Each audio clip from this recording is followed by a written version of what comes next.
La séance est reprise. La suite de l'ordre du jour de la séance plénière du mercredi 3 mai 2023 appelle la communication publique de Madame Chloé Darcy intitulée « Marie Taglioni, ballerine romantique, figure publique et femme d'affaires ». Je vous souhaite, chère Madame, la bienvenue à l'Académie des Beaux-Arts et au Palais de l'Institut de France. Je vous souhaite également la bienvenue, Mesdames et Messieurs, et nous nous réjouissons de pouvoir ainsi renouer avec notre cycle de communication publique que nous avons suspendu au début de la crise sanitaire. Je souhaite particulièrement la bienvenue aux membres de l'association pour le rayonnement de l'Opéra de Paris qui nous font l'amitié de leur présence. Avant de vous laisser la parole pour votre communication, chère Chloé Darcy, communication qui sera suivie d'un échange avec les membres de notre Académie, je donne tout d'abord la parole à notre secrétaire perpétuel pour quelques mots d'introduction. Merci, cher Président, merci. Eh bien, Mesdames et Messieurs, chère Chloé Darcy, bonjour. Bienvenue dans notre séance. J'associe bien sûr notre vice-président Adrien Goes, que nous avons descendu du piédestal aujourd'hui, mais qui reste tout près de nous. Je salue également de tout cœur notre chère Brigitte Lefebvre, dont il n'est pas besoin de rappeler l'importance de l'action pendant ces décennies à l'Opéra de Paris et que tout le monde apprécie énormément. Merci, merci mille fois. Alors, bravo et merci d'avoir accepté votre invitation pour présenter ces travaux. C'est Thierry Malandin qui nous a parlé de vous, qui nous a suggéré de vous inviter. Vous connaissez sa passion, sa connaissance pour l'histoire de la danse et de la chorégraphie.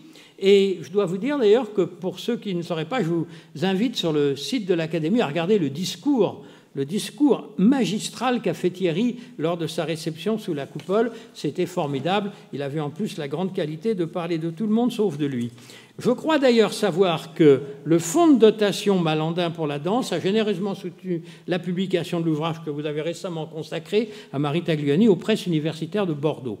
Alors, vous avez été diplômée de l'Institut d'études politiques de Paris en 2017 et vous êtes actuellement doctorante contractuelle à l'École pratique des hautes études au sein du laboratoire SAPRA. Je vous rassure tous, ça fait très, très officiel et impressionnant comme ça. En fait, Chloé est une femme tout à fait facile et agréable à écouter. Rassurez-vous, ça ne va pas être intellectuel. Vous préparez une thèse en histoire culturelle et sociale consacrée au bal et au spectacle organisés dans les stations thermales et balnéaires entre la Restauration et la fin du Second Empire sous la direction de Jean-Claude Yon. Vous êtes également danseuse au sein de la compagnie Lucier Maga. Vous avez obtenu le diplôme d'État de professeur de danse contemporaine en 2022, après avoir été formée aux rencontres internationales de danse contemporaine de Paris. Vous savez que c'est un plaisir, et c'est un plaisir aussi pour nous, car la section de chorégraphie de l'Académie des Beaux-Arts est encore toute jeune. Elle a 3 ans, 4 ans, et donc nous sommes très heureux dans ce cadre de pouvoir vous recevoir. Et donc je vous laisse la parole, et nous sommes ravis de découvrir un peu mieux cette très grande artiste. Merci, merci beaucoup pour cette introduction. Bonjour à toutes et à tous, Monsieur le Président, Monsieur le Vice-président, Monsieur le Secrétaire perpétuel et Mesdames et Messieurs les membres de l'Académie. Merci de me recevoir aujourd'hui. Je suis vraiment très honorée de cette invitation. Merci particulièrement à Thierry Malandin qui, grâce, vous l'avez dit, au fonds de dotation Malandin pour la danse, a participé au financement de la publication de mon ouvrage consacré à Marie Taglioni. Je tiens également à remercier Arnaud Maui, artiste chorégraphique chargé du développement artistique au sein du Malandin Ballet, ainsi que Cyril Bartalois, secrétaire général de l'Académie des Beaux-Arts, pour l'organisation de cette conférence.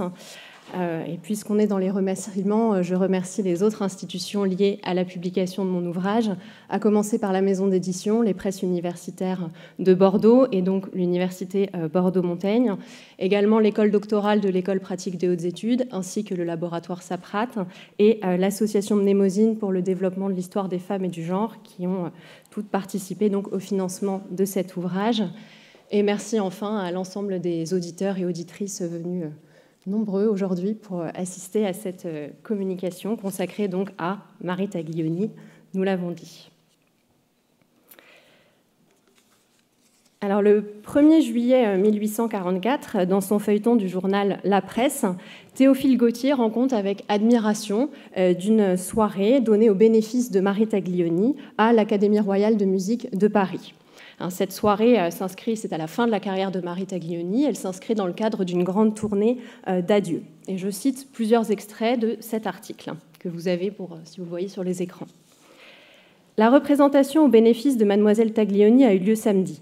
Malgré l'ennui de nous servir d'une phrase stéréotypée, il faut dire d'abord que la salle était comble. Les grands artistes nous obligent à des redites continuelles, et pourvu qu'ils soient applaudis, ils se moquent de vous faire écrire des feuilletons assommants. Mademoiselle Taglioni a dansé la sylphide, c'est tout dire. Ce ballet commença pour la chorégraphie une ère toute nouvelle, et ce fut par lui que le romantisme s'introduisit dans le domaine de Terpsichore.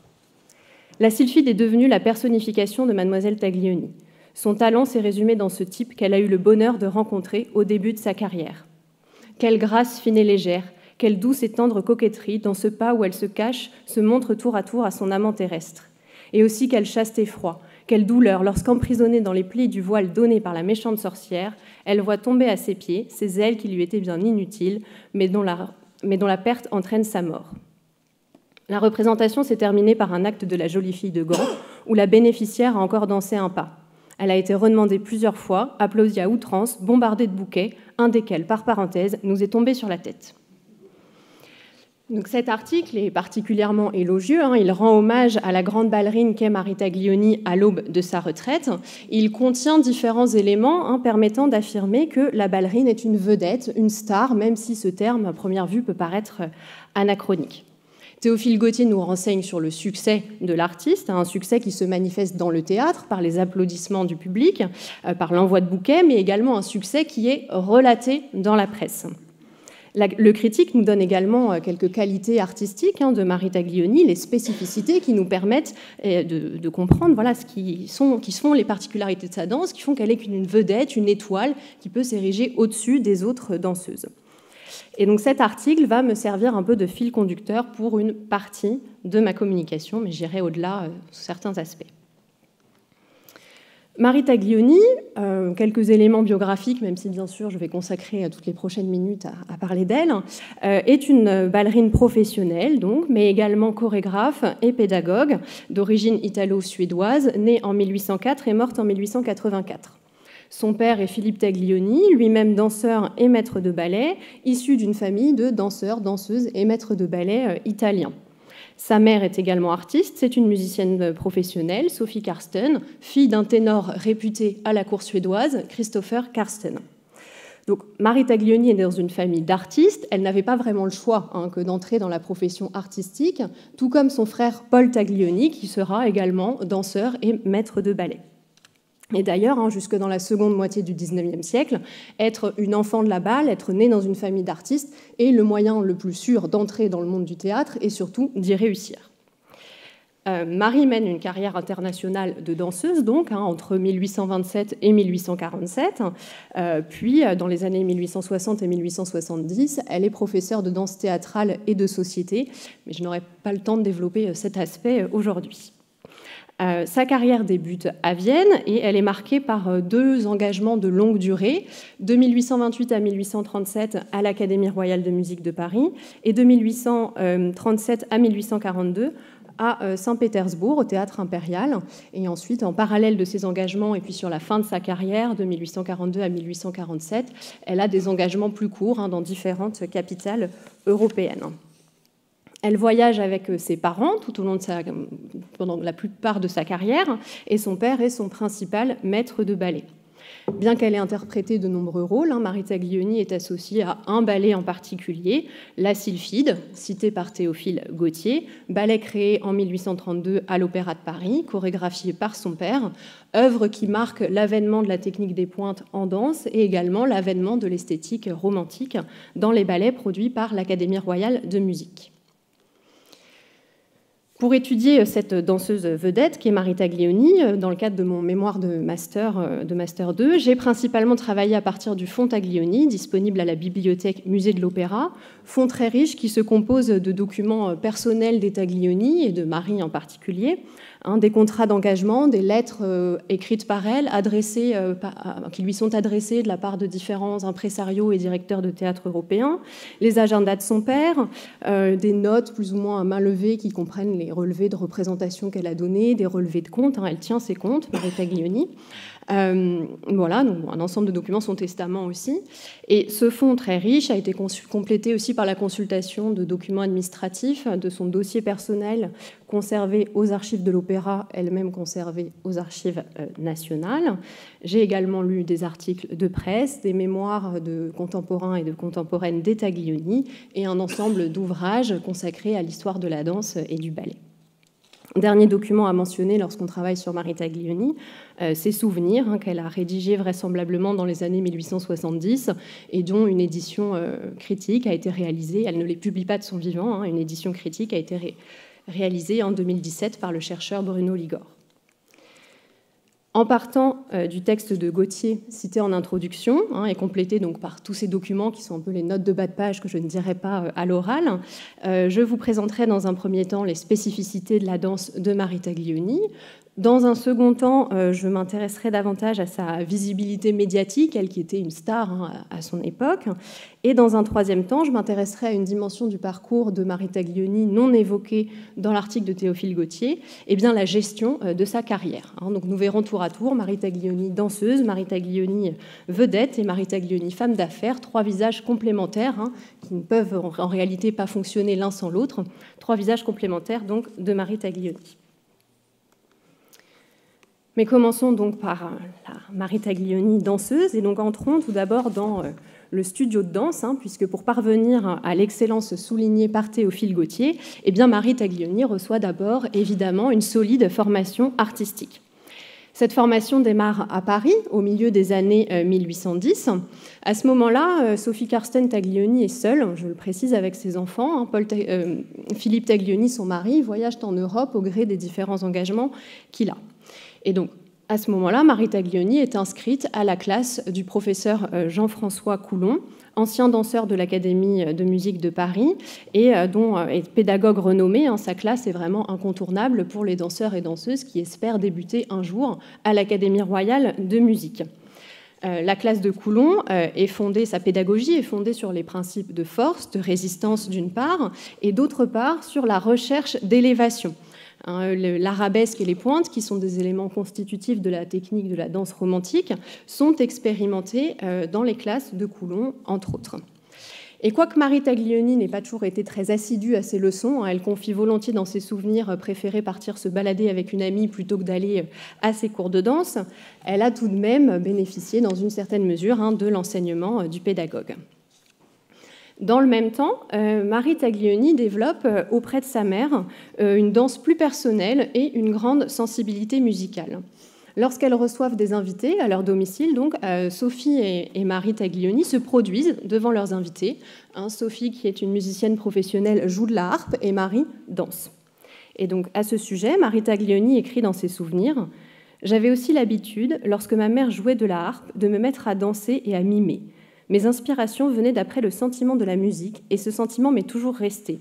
Il m'a beaucoup aidé à varier ma danse. » Auprès de sa mère, donc, la jeune danseuse acquiert une oreille musicale, une sensibilité musicale, une capacité à mettre en relation musique et danse, et elle développe aussi un goût pour l'improvisation et la création.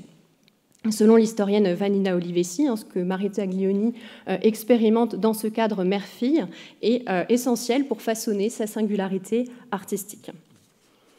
À l'occasion de ces spectacles donc produits dans le cadre privé, Sophie Taglioni observe sa fille et tient au courant son mari de ses progrès. Et c'est uniquement en s'appuyant sur la vie de sa femme que Philippe Taglioni obtient pour sa fille des débuts à Vienne. Donc à la fin de l'année 1821, Sophie part de Paris avec ses deux enfants pour rejoindre donc son mari en Autriche. À ce moment-là, Philippe Taglioni, nous sommes début 1822, Philippe Taglioni complète la formation de sa fille dans une salle de danse spécialement aménagée dans leur appartement viennois. Les leçons de Taglioni-Père sont particulièrement éprouvantes, elles sont devenues quasi légendaires dans le monde de la danse, puisque Marie Taglioni les décrit avec précision dans ses souvenirs. J'en cite plusieurs extraits. Elle dit « J'ai donc fait un travail difficile à expliquer et que peu eussent eu le courage de soutenir. Je travaillais 6 heures par jour, 2 heures le matin, 2 heures avant de dîner et 2 heures avant de me coucher. Celle-ci était horriblement pénible. Après chacune de ces leçons, j'étais dans un état de transpiration que le plancher en était mouillé. Il fallait presque m'arracher mes vêtements. Je souffrais beaucoup de la soif, mais mon père ne me permettait pas de boire durant mes études. Sur ces 6 heures, 2 au moins étaient employés rien qu'à des exercices, dont des milliers pour chaque pied. C'était extrêmement pénible, aride et ennuyeux. Et cependant, c'est le seul moyen d'assouplir les nerfs, de les fortifier et d'arriver à une certaine perfection. Puis, 2 autres heures étaient employées à ce que j'appellerais des aplombs ou adagio. Ainsi, je prenais des pauses, me tenant sur un seul pied qu'il fallait développer doucement. Lorsque la pause offrait de grandes difficultés, je tâchais de la garder et je comptais jusqu'à 100 avant de la quitter. Avec cette persévérance, j'en devenais tout à fait maîtresse. Voilà 4 heures de mon travail à peu près expliquées. Les 2 autres étaient employés à sauter. Que c'est difficile, dangereux et fatigant, c'est avec de grands ménagements qu'on y arrive. L'enseignement donc de Philippe Taglioni vise à rendre sa fille endurante, à assouplir et renforcer son corps. Pour cela, le professeur propose une multitude d'exercices lents et répétitifs. On voit aussi que le travail de saut, la recherche d'élévation sont essentiels dans l'enseignement paternel, mais toujours avec l'objectif de rendre fluide, moelleux, naturel les différents pas. L'objectif est de parvenir à transcender la virtuosité, à gommer toutes les marques de difficulté de la danse, en fait à être virtuose sans en avoir l'air. Et donc cette capacité est vraiment au cœur du style de Marie Taglioni et contribue à fonder sa célébrité. Après 6 mois de formation donc particulièrement intensive, lorsque Philippe Taglioni juge sa fille prête, eh bien, il organise stratégiquement ses débuts qui ont lieu très exactement le 10 juin 1822 au Kärntner Tortheater de Vienne, dans un ballet de circonstances intitulé « La réception d'une jeune nymphe à la cour de Terpsichore », Marie Taglioni interprétant bien sûr la jeune nymphe. C'est un succès, elle est engagée pour 2 saisons à Vienne et puis elle suit son père dans différentes villes et cours germaniques avant de faire ses débuts particulièrement réussis en 1827 à l'Académie royale de musique de Paris. L'apprentissage solide de Marie Taglioni, ses expériences dans différents théâtres où elle rencontre donc différents artistes qu'elle observe et qui lui transmettent aussi leurs pratiques, leurs techniques, lui permettent de développer sa propre danse, de créer et d'interpréter donc le rôle principal de nombreux ballets, pour beaucoup chorégraphiés par son père. Je vous ai mis quelques exemples des plus célèbres qui triomphent en Europe. Marie Taglioni est une vedette, c'est-à-dire que c'est une artiste connue et reconnue pour ses qualités dans sa discipline artistique, mais qu'elle a, disons, une particularité, une artiste qui a un truc en plus, un je ne sais quoi qu'on n'arrive pas vraiment à définir, mais qui font que on la distingue des autres et qu'elle se place au-dessus des autres. Et donc, c'est ce que Gautier nous dit, pour caractériser un peu sa danse. Je reprends quelques mots de son article de 1944. Quelle grâce fine et légère, quelle douce et tendre coquetterie, dans ce pas où elle se cache, se montre tour à tour à son amant terrestre, et aussi quel chaste effroi, quelle douleur lorsqu'emprisonnée dans le pli du voile donné par la méchante sorcière, elle voit tomber à ses pieds ses ailes qui lui étaient bien inutiles, mais dont la perte entraîne sa mort. Donc, Gautier parle notamment de grâce, de légèreté. À ces mots, j'ajoute naturel, aplomb, moelleux, souplesse, facilité, élégance, qui sont des termes fréquemment employés dans la presse pour décrire la danse de Marie Taglioni. Donc, comme je l'ai dit, cette dernière maîtrise parfaitement le vocabulaire technique de la danse. Elle maîtrise aussi les nouveautés que sont alors les pointes et l'arabesque. Et en fait, elle exécute tous ces pas avec une manière très personnelle, avec son style, sa marque de fabrique, faite de grâce et de légèreté. Ce qui donne le sentiment au public, en fait, que sa danse est nouvelle, qu'il se passe quelque chose de nouveau sur scène. Cette nouveauté est soulignée dans la presse parisienne lors de ses débuts en 1827, mais aussi tout au long de sa carrière. La danse de Marie Taglioni a un caractère novateur, mais aussi quelque chose d'insaisissable, de presque mystérieux, le je ne sais quoi de la vedette. Gautier parle aussi de chaste et froid pour qualifier l'interprétation de Taglioni. En effet, Marie Taglioni est régulièrement qualifiée de danseuse chaste et pudique, de danseuse virginale, et Gautier alimente et crée presque en fait le mythe de la danseuse chrétienne. Marie Taglioni apparaît comme une créature donc aérienne et virginale, une créature inhumaine, et c'est bien ce que suggère Gautier quand il dit qu'elle n'a même pas besoin d'elle pour voler. Donc une créature inhumaine qui emporte les spectateurs et les spectatrices dans un ailleurs, un monde de rêve. Lorsque Taglioni, ballerine romantique, danse, eh bien, elle donne un accès éphémère au sublime. L'ensemble des qualités de Marie Taglioni sont mises en valeur dans un rôle en particulier, la sylphide. Le propre d'une vedette, c'est bien d'avoir un rôle phare mettant en valeur ses atouts, un rôle avec lequel on va presque confondre sa personnalité. C'est ce que nous dit Gautier dans son article de 1944 lorsqu'il écrit « La sylphide est devenue la personnification de Mademoiselle Taglioni ». La première représentation de ce ballet, chorégraphié donc par son père, a lieu le 12 mars 1832 à l'Académie royale de musique de Paris. Et c'est un élément important dans l'histoire du ballet. Il marque une nouvelle ère, comme écrit Gautier. En effet, ce ballet synthétise un ensemble d'innovations techniques, esthétiques et stylistiques, expérimentées dans les années 1820. Il ouvre la voie aussi vers la production de nouveaux ballets, de ballets pantomime. Ça, le ballet pantomime existe déjà, mais que l'historiographie qualifiera de romantique. C'est ça qui va être la nouveauté. Le ballet, la sylphide, comprend en effet différents ingrédients de l'esthétique romantique. Un premier acte dans un cadre pittoresque avec une couleur locale, celle de l'Écosse, et un second acte dans une forêt brumeuse qui est l'univers des sylphides. Le héros, James, est un héros tourmenté, insatisfait de sa condition initiale, cherchant à fuir sa communauté d'origine et son mariage avec Effie. Et donc pour cela, il poursuit la sylphide, son rêve, son fantasme, mais qu'il ne peut jamais pleinement atteindre. Dans ce rôle que Marie Taglioni interprétera toute sa carrière, eh bien, l'artiste incarne en fait le désir tout en demeurant immatériel. Et c'est là sa particularité.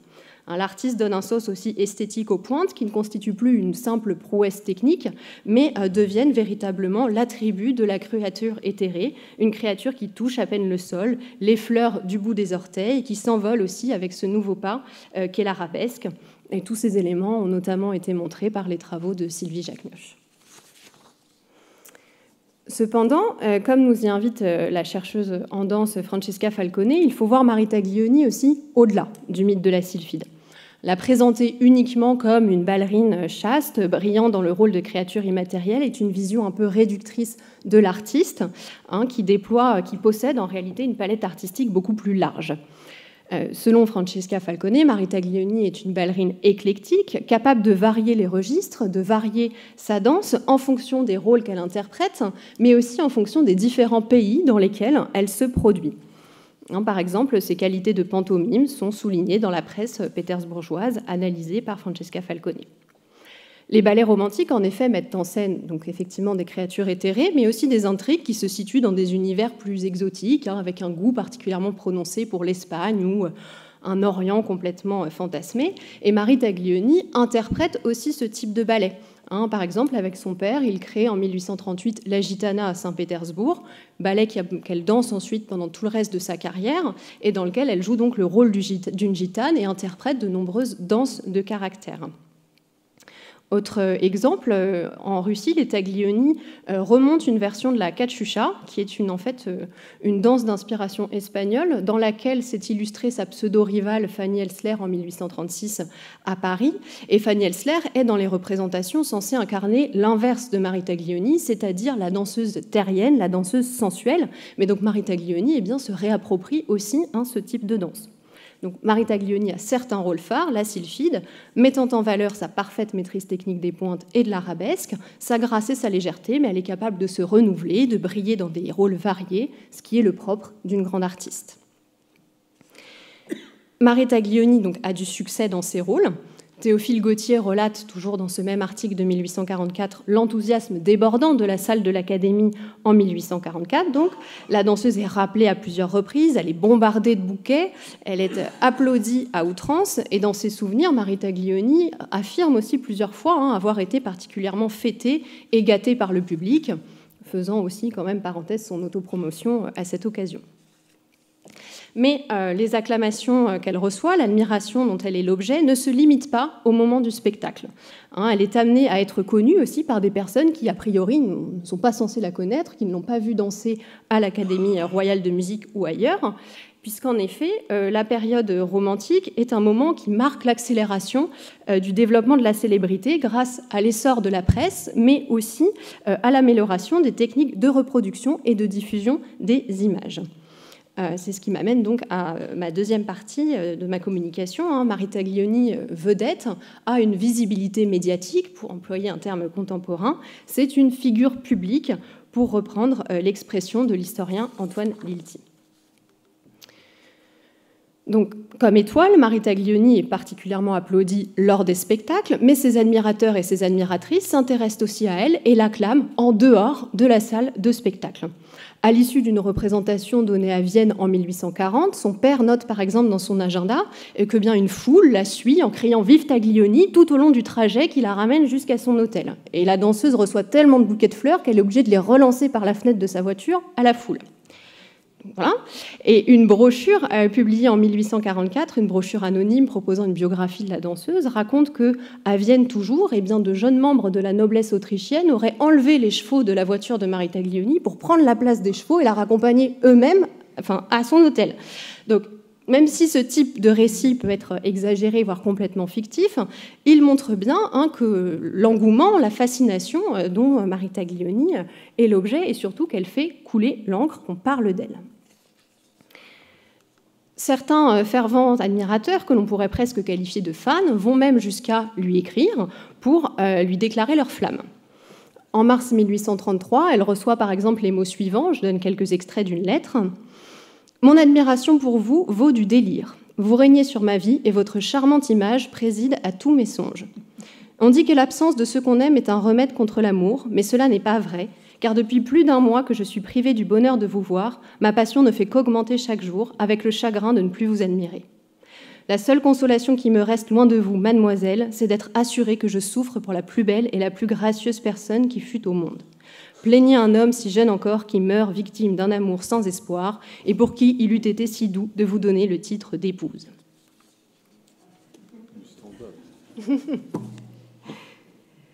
Si Mary Taglioni suscite un tel enthousiasme, une telle adoration, c'est grâce effectivement à ses performances, mais aussi à la visibilité qu'elle a donc en dehors du théâtre. La vedette fait en effet l'objet de représentations discursives et iconographiques. Et c'est ce que nous indique Théophile Gautier dans son article de 1844, lorsqu'il écrit « Les grands artistes nous obligent à des redites continuelles, et pourvu qu'ils soient applaudis, ils se moquent de vous faire écrire des feuilletons assommants. » Donc la presse relate abondamment les spectacles donnés par Mary Taglioni, et ainsi même les lecteurs et lectrices de journaux qui n'ont pas vu le spectacle sont amenés à connaître le nom de Taglioni. La vedette suscite l'attention et la curiosité. On raconte aussi dans la presse tous ses faits et gestes, ses blessures, ses voyages et sa vie privée, plus ou moins romancée. Ces discours sont présents dans la presse, mais aussi dans les mémoires de contemporains et contemporaines de Taglioni, ainsi que dans des ouvrages d'histoire de la danse écrits au XIXe siècle, dont les auteurs sont particulièrement friands des cancans de coulisses. Je vais prendre un exemple. En 1858, donc c'est 10 ans après que Mary Taglioni a mis fin à sa carrière, et donc elle passait sa retraite en Italie, et elle revient à ce moment-là à Paris avec pour ambition d'être réembauchée comme professeure, ce qu'elle fera à l'Académie impériale de musique. Et donc, lorsqu'elle revient à Paris en 1858, le journal Le Figaro commente très régulièrement ses faits et gestes. Je vous donne quelques exemples. Donc, dans Le Figaro, le 11 novembre 1858, on lit « J'ai à vous annoncer aujourd'hui l'arrivée à Paris de mademoiselle Taglioni. » Le 18 novembre, nous lisons « La première personne que mademoiselle Taglioni a vue en arrivant est mademoiselle Emma Livry, qui est alors la jeune étoile montante de l'Académie impériale de musique. » Donc elle a vu Emma Livry. L'accueil de mademoiselle Taglioni a été des plus gracieux et l'entretien de ces deux puissances n'a pas duré moins de 2 heures. Le 5 décembre, ce sera mon dernier exemple, nous lisons « Le banquet offert à mademoiselle Taglioni a lieu ce soir chez les frères Provençaux. Après le dessert, il y aura un divertissement organisé par 2 danseurs. » Et ça pourrait durer encore longtemps. Enfin, Mary Taglioni fait l'objet de nombreuses productions iconographiques, grâce notamment à la technique de la lithographie, mise au point à la fin du XVIIIe siècle, qui permet d'éditer et de reproduire à grande échelle et à prix réduit des gravures. Son portrait circule donc par l'intermédiaire d'imprimeurs et d'éditeurs internationaux, mais les lithographies, le portrait de Marie Taglioni sert aussi de modèle pour créer des objets du quotidien. Donc on va avoir par exemple des boîtes à cigares, des cartes à jouer, des poupées en papier qu'on peut vêtir des différents costumes de scène de la danseuse et qui portent donc son portrait. En 1837, un transport public britannique est inauguré, la Taglioni Windsor, voiture capable de relier Londres à Windsor en 2 heures avec la légèreté du pas de la sylphide. La même année, le sculpteur Jean-Auguste Barre réalise une statuette en bronze que vous avez à l'écran d'une 40aine de centimètres représentant Marie Taglioni évidemment dans son rôle phare de la sylphide. Et cette statuette, reproduite en plusieurs exemplaires et dans différents matériaux, devient un élément de décoration pour les appartements en pouvant se placer sur un meuble ou un rebord de cheminée.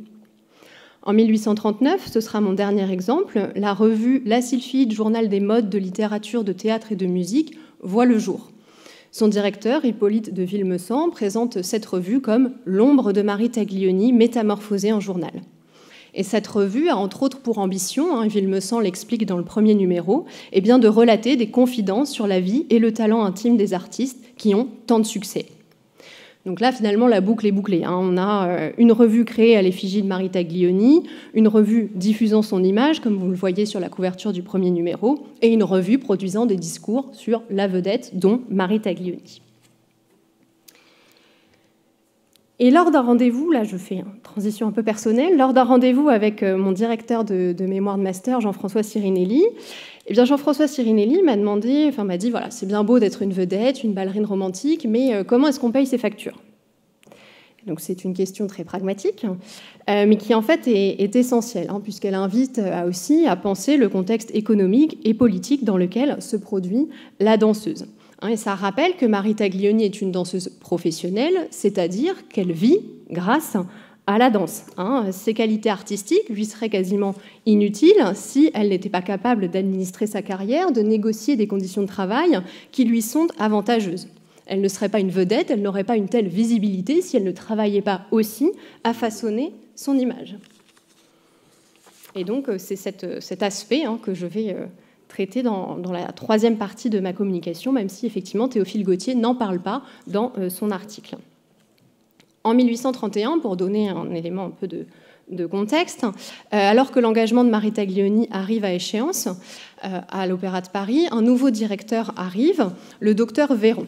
Avec à ce moment-là, donc la monarchie de Juillet est en train de se mettre en place et l'Académie royale de musique est réformée. L'État réduit ses subventions et la gestion de l'Opéra de Paris est confiée à un directeur entrepreneur, qui est donc Véron et qui va mettre en place un ensemble de réformes destinées à faire de l'opéra une affaire rentable.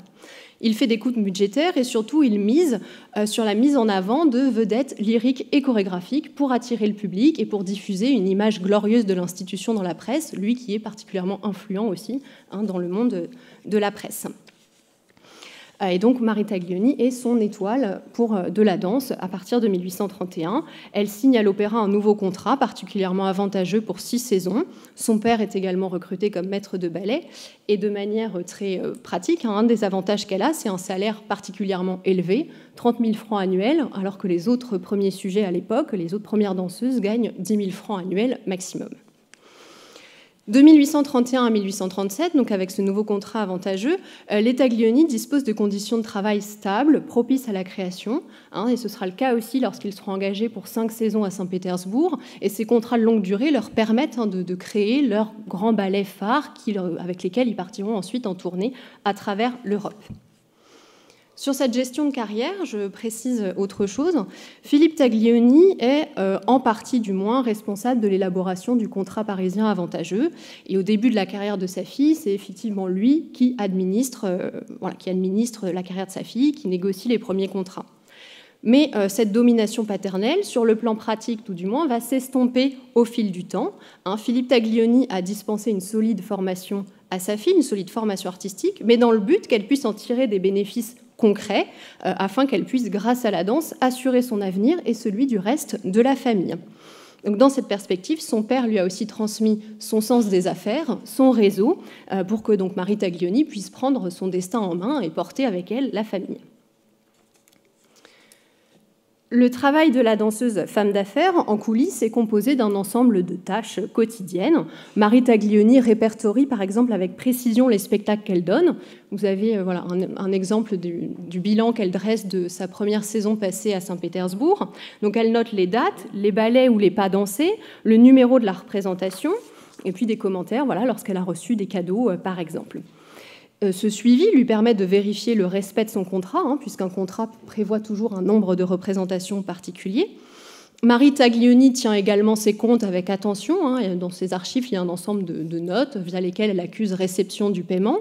Et elle relance aussi les directeurs qui ne la payent pas dans les temps. Et son père en fait de même, tient le même type de suivi dans ses agendas. Marie Taglioni choisit en outre les rôles qu'elle souhaite danser et elle affirme clairement ses choix à la direction. Par exemple, elle écrit en septembre 1830 au directeur de l'opéra qui est alors Émile Lubert, je cite une lettre. « Je tiens beaucoup, monsieur le directeur, à reparaître dans ce ballet. L'usage a établi qu'un premier artiste de retour de congé avait droit à une rentrée. Et quand cet artiste réclame pour rentrer un ouvrage qui nécessite ni dépenses et peu d'études, je ne crois pas qu'il soit dans l'intérêt de l'administration de lui refuser.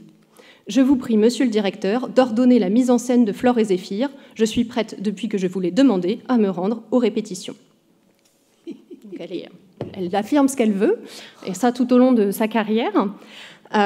Et enfin, dernier élément, elle organise son emploi du temps, elle tient au courant la direction des dates de congés qu'elle va prendre, congés qui ne sont pas destinés à partir en vacances, mais en tournée. Lorsqu'elle est engagée avec son père à l'Opéra de Paris, ils ont droit à 3 mois de congés par an, et quand ils sont à Saint-Pétersbourg, ils ont droit à peu près 6 mois par an. L'organisation de tournées et la négociation de contrats de courte durée à l'international sont une autre activité, voire l'activité principale de Marie Taglioni lorsqu'elle ne danse pas. Donc, dès les années 1830, à côté de ses contrats principaux, elle danse à travers l'Europe, à Londres, Berlin, Varsovie, Milan, Vienne, Stockholm, etc., en complément de ses engagements principaux. Elle est engagée pour quelques représentations, allant de 2 ou 3 dates à une dizaine de dates en tout. Elle est généralement rémunérée par cachet, dont les montants sont très élevés, et obtient parfois en plus la recette d'une représentation donnée à son bénéfice.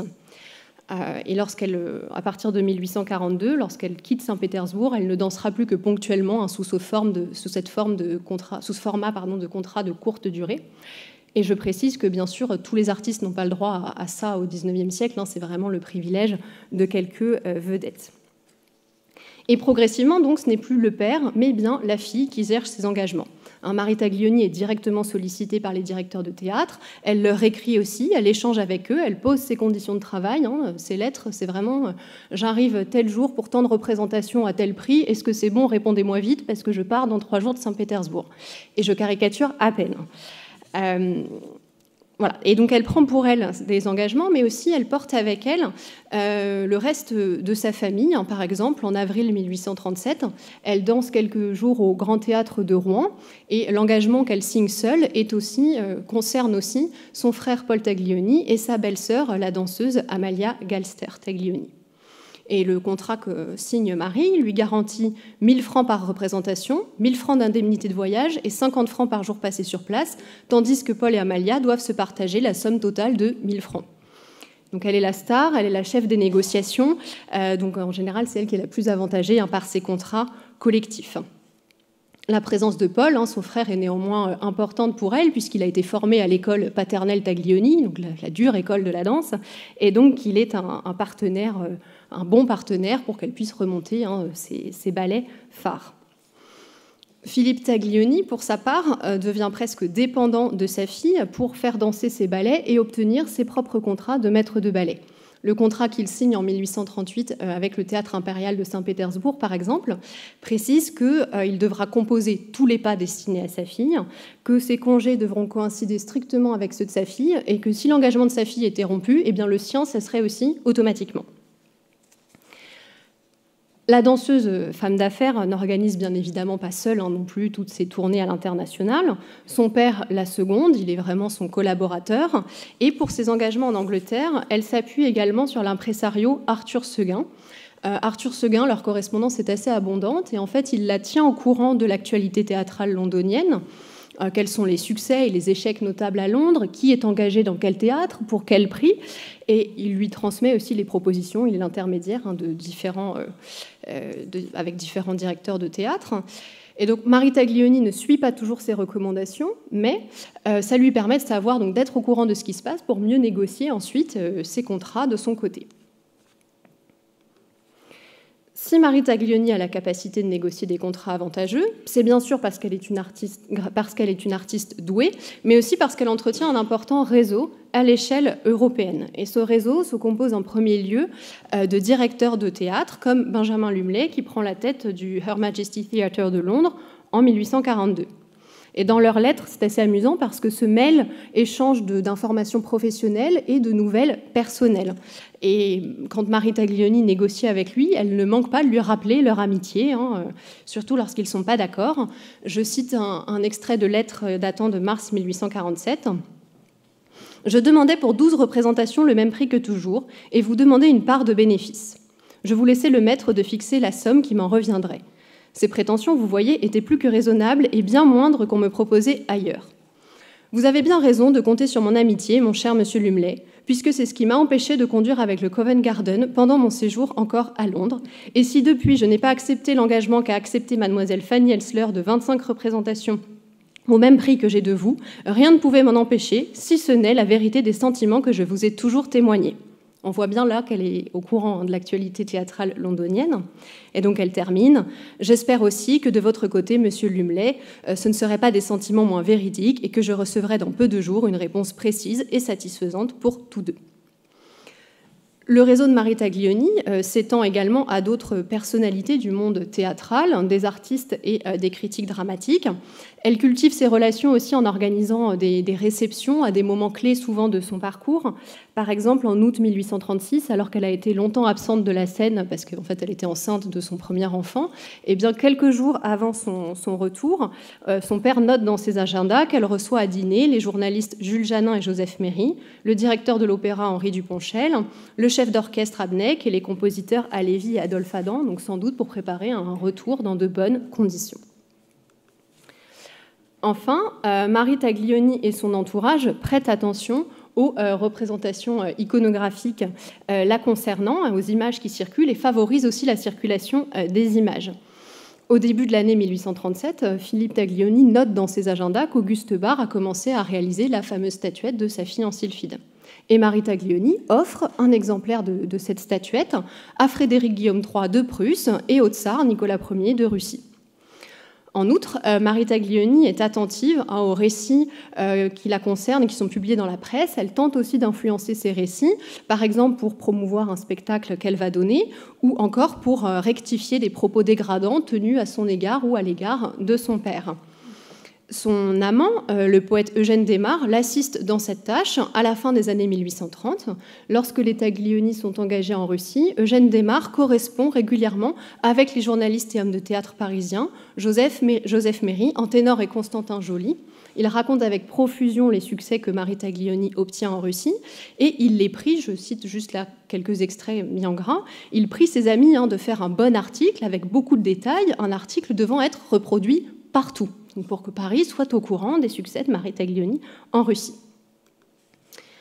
Enfin, dernier point, dans les années 1870, Marie Taglioni entreprend la rédaction de ses souvenirs, ultime action visant aussi à construire son image et à marquer la postérité, bien qu'elle ne publie pas ses souvenirs de son vivant.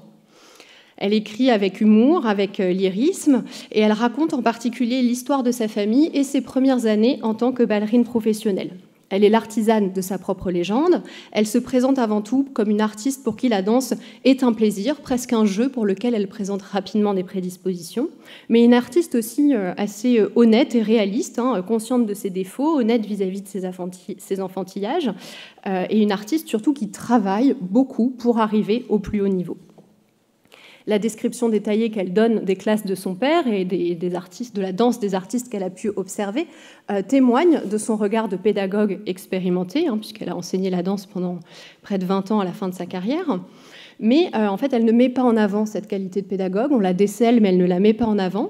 À l'exception d'une tournée suédoise en 1841, elle ne mentionne pas non plus explicitement ses grands succès européens. Et enfin, elle occulte en partie sa participation active à la gestion de sa carrière.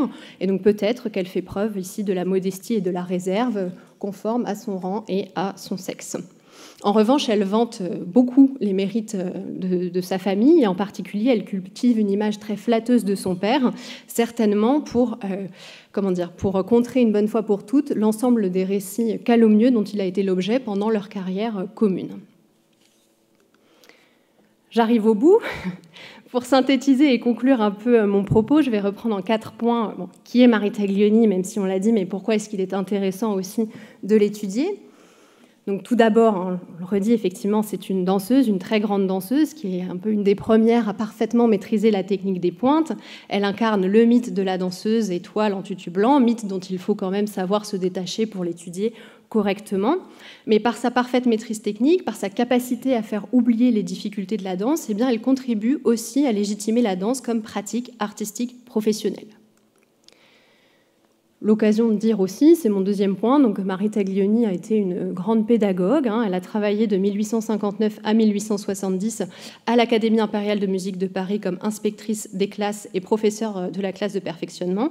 Et à ce poste, elle propose une nouvelle vision de la pédagogie en danse, tout en participant à réformer l'organisation de l'institution, de l'école de danse de l'opéra. C'est ce qu'a montré l'historienne Emmanuelle Delattre d'Estembert dans sa thèse. Mon troisième point, comme d'autres vedettes et chorégraphes de son temps, Marie Taglioni a eu une carrière internationale, et donc c'est-à-dire que voilà, elle a rencontré d'autres artistes qui l'ont influencée, qu'elle a influencé en échange, et donc son cas permet de rappeler que l'histoire de la danse est aussi, peut-être même avant tout, une histoire de circulation d'artistes, d'œuvres, de pédagogie, d'esthétique, etc. Et donc c'est important d'avoir ça en tête pour ne pas tomber non plus dans une écriture de l'histoire de la danse par nation, une écriture un peu figée. Dernier point, de son parcours international, Marie Taglioni a laissé de nombreuses traces, et donc son cas permet d'étudier qui est la danseuse lorsqu'elle ne danse pas. Elle est un exemple certes singulier, aussi doué pour les affaires que pour la danse, mais son cas n'est pas non plus unique, et il invite à repenser aussi le parcours d'autres danseuses, tant sur scène que hors scène, en se disant bien que lorsque les ballerines ont retiré leurs chaussons de créatures éthérées, eh bien, elles ont bien les deux pieds dans la réalité matérielle, puisqu'elles vivent de leur art, et donc il faut aussi penser à comment elles gèrent leur carrière, comment elles voyagent, elles cultivent un ensemble de relations, etc. Et j'ai mon tout dernier point, qui est effectivement un peu moins enthousiasmé, mais c'est difficile de parler de Marie Taglioni aujourd'hui sans rendre hommage effectivement à deux artistes très liés à cette figure qui nous ont quittés cette année. Pierre Lacotte, tout d'abord, chorégraphe archéologue qui s'est appliqué à faire revivre le patrimoine du ballet romantique et qui a recréé la Sylphide en 1971, et Michael Denard, danseur étoile de l'opéra, qui a été, disons, le premier James du XXe siècle en dansant dans la Sylphide, recréée par Pierre Lacotte d'après Philippe Taglioni. Et je vous remercie de votre attention.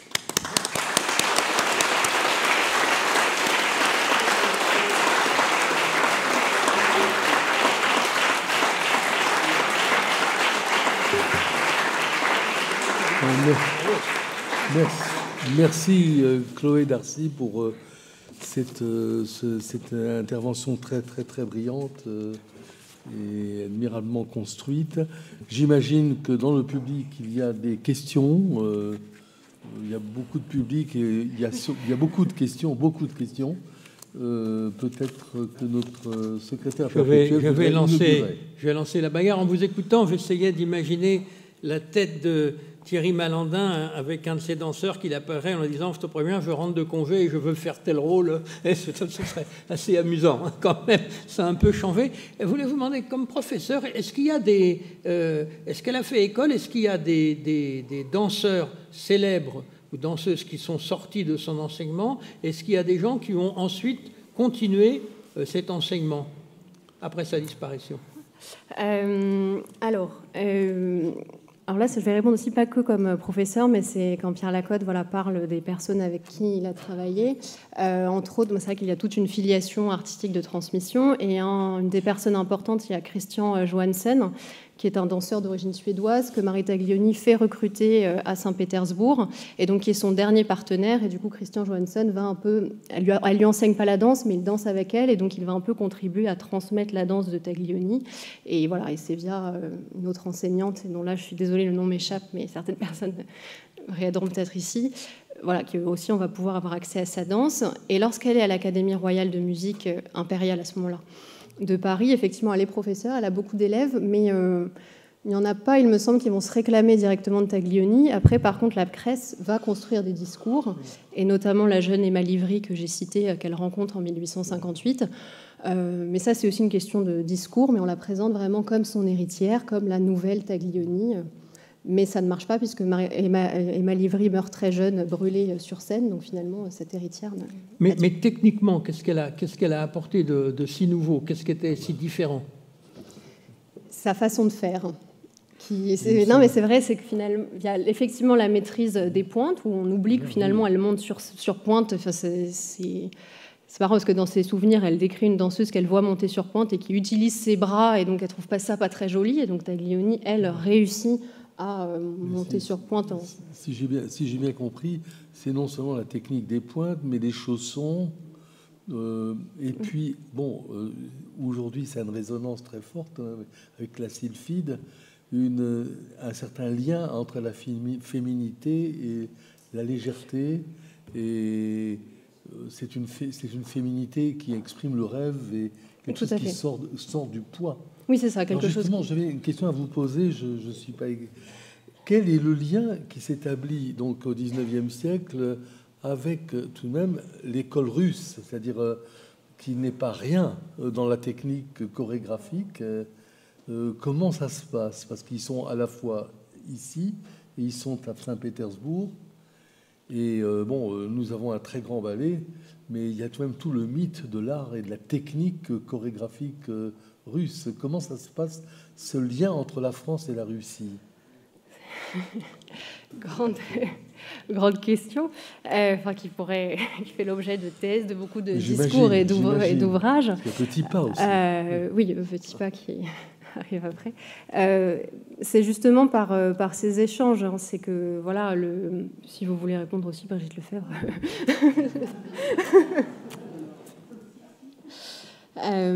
Mais effectivement par ces échanges, c'est-à-dire que, c'est ce que je disais, j'évoquais avec l'idée des circulations, c'est que les Taglioni vont danser en Russie, mais avant eux, il y a eu d'autres chorégraphes venus d'Italie et de France qui vont développer au XVIIIe siècle et au début du XIXe siècle l'école du ballet en Russie.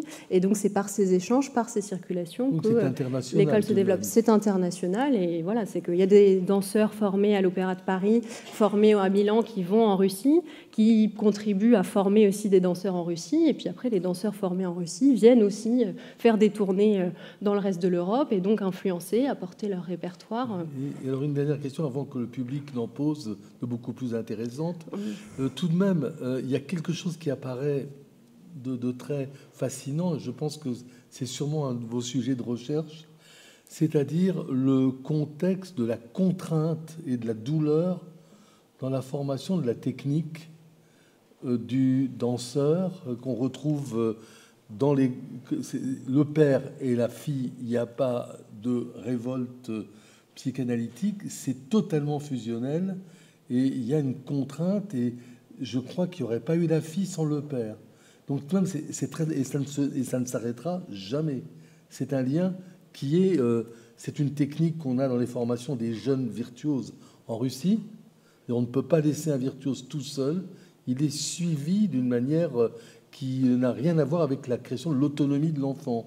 Et cette technique-là, ça m'intéresserait que vous en parliez. Moi, c'est fascinant et c'est une sacrée leçon tout de même. Hein. Sur le rapport... sur la violence et la virtuosité familiale. La violence et la fusion. C'est pas une critique. Hein. Oui, non, j'essaie de voir comment répondre. Professionnalisme. Vous en avez parlé. Oui, non, mais je sais comment répondre davantage par rapport à ce que vous avez évoqué. Mais ça m'intéresse que vous en parliez.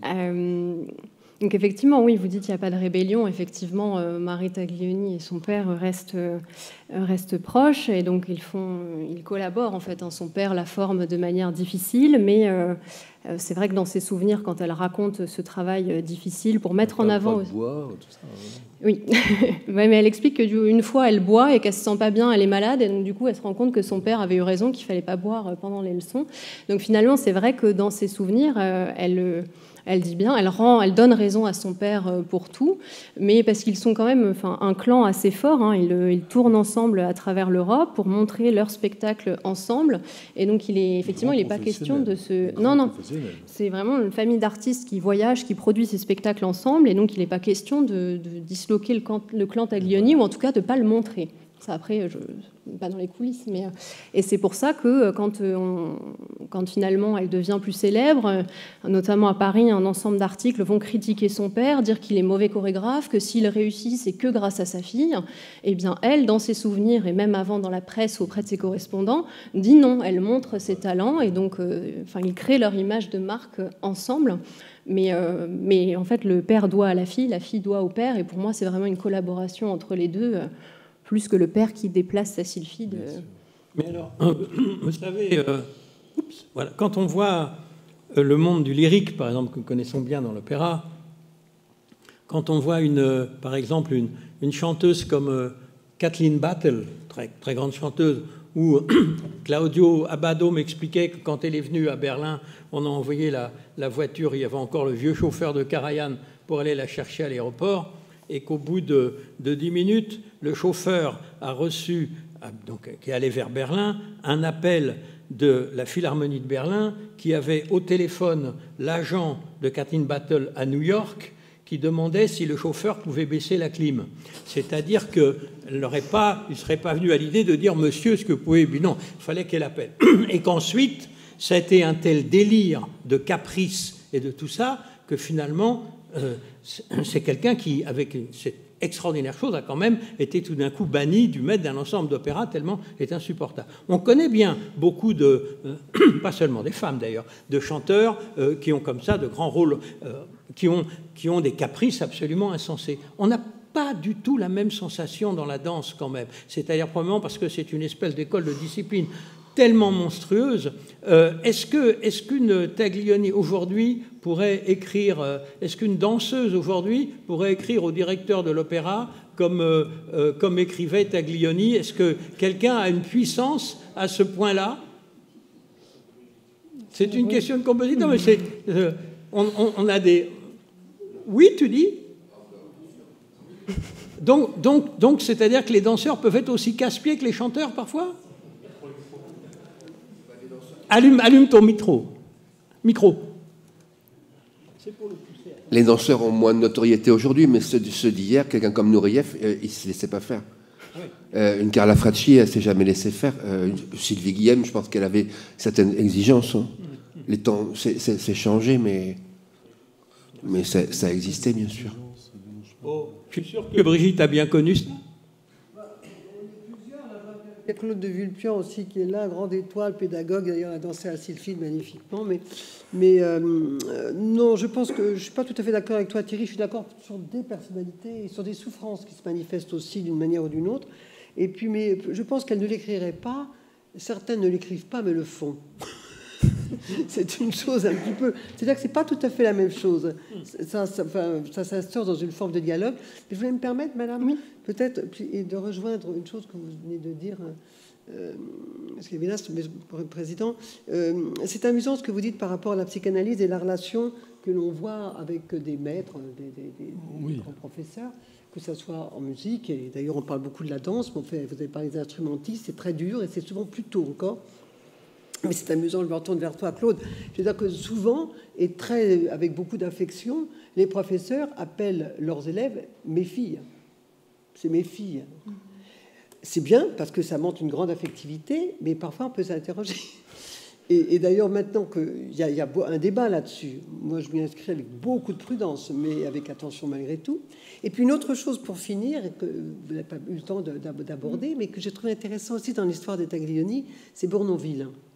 Puisque Bournonville, c'est Philippe Taglioni, c'est Pierre Lacotte qui m'en avait parlé et qui me l'avait expliqué, qui avait dit effectivement qu'il y avait une espèce de séparation entre Philippe Taglioni et Bournonville, et c'est ainsi que Philippe Bournonville a fait d'autres œuvres et qu'il a créé ce qu'on appelle l'école suédoise.